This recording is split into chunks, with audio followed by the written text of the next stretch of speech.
It is super important to not only pay attention, but to feel your feelings. A lot of us are intellectualizing, are thinking our feelings and not feeling them. When you know what makes you happy, sad, angry, etc., and how it feels in your body, you can understand yourself better. It's like having a secret map to your own mind. Feeling your feelings also helps you make good choices, have better relationships, because you know what you need and how to talk about it. So, I'm going to share an exercise that I do with myself and my clients to help you be more in touch with your body, thus your feelings. First, I want you to start by getting comfortable. However that looks for you, sit, stand, dance, as long as you're not driving or doing anything that requires your full attention. And I want you to start breathing. Breath work is so important, and it helps us to be present in the moment and reset our energy, our nervous system. Don't worry if thoughts are coming. Meditation is not necessary that your mind is clear. That is not what meditation is. But as they come, because they will, most more than likely, just acknowledge and push it away. Don't spend too much time on it, but don't judge yourself if and when you have them. So pause right here if you would like. Take about 5 to 10 inhales and exhales, and then press play. If I was doing this with you, I would do all the breath work, but I'm trying to keep this as short as possible. We're already at 2 minutes. So we're breathing. Even when you exhale, you can also hum. Humming is a great way to activate your vagus nerve, and your vagus nerve helps you feel safe. So inhale. You can do an audible sigh. All of that is helping your vagus nerve to reset and help you feel safe. Now, with your eyes open or closed, or however you choose, keep breathing. And I want you, in your mind's eye, to create the scene of a moment in time where you felt inextricable, is that a word? Inexplicable, I think that's it, happiness. What were you doing? What were you wearing? How was your hair? How old were you? Who was with you? Where were you outside? Were you inside? What did it look like? If you were outside, were you at the beach? Were you at the park? Were the leaves green? Or was it fall? Or was it winter and there was snow on the ground? What time of day was it? Was it morning, afternoon, evening? Was the sun setting? I want you to be as detailed as you can. Create a whole movie scene in your head about that moment that you remember when you were so happy. What happened?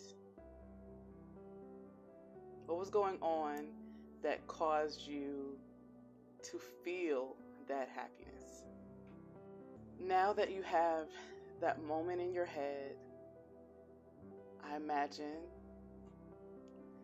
that you have the biggest smile on your face. Maybe so big that your cheeks hurt. Maybe your face turned red because you're just so happy. I want it to be that real for you.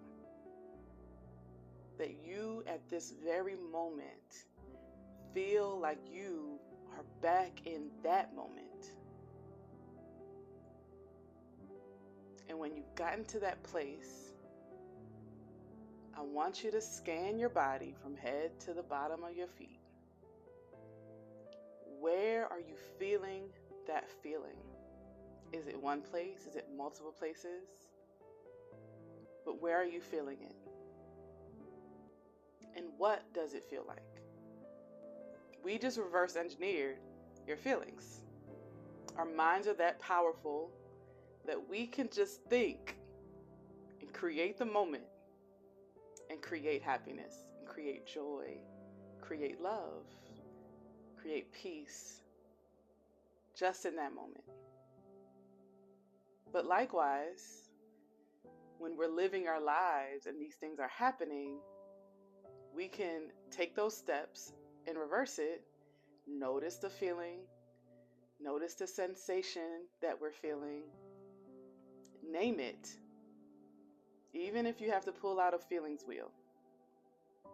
I keep one in my photos at all times and look at the words around it and see which word is the one that feels more accurate,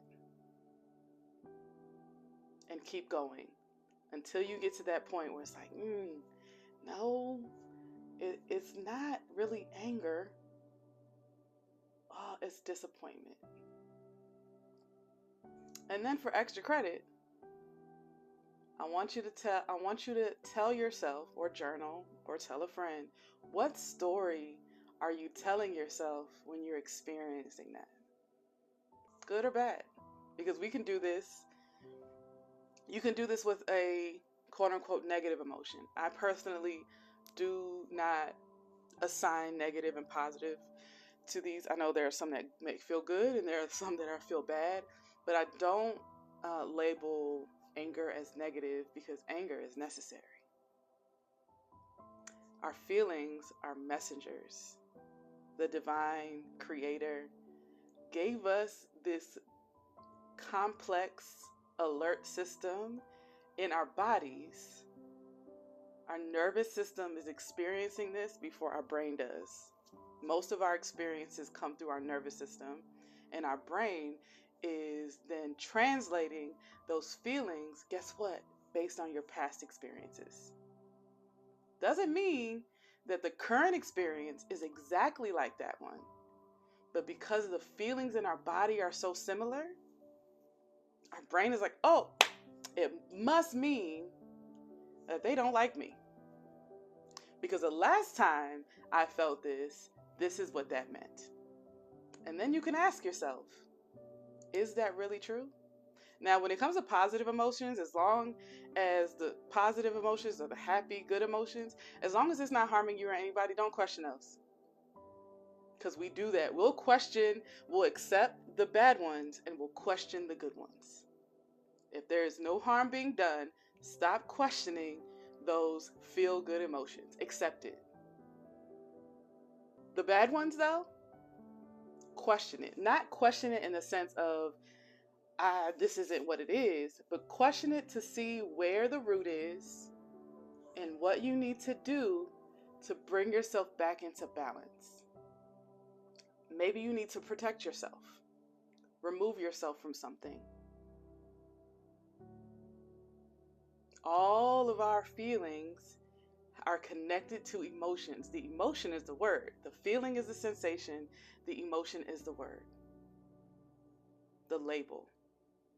And then we have stories that we tell ourselves based on past experiences. So I hope that helps. Ask questions. Let me know how your experience was with that. Love you.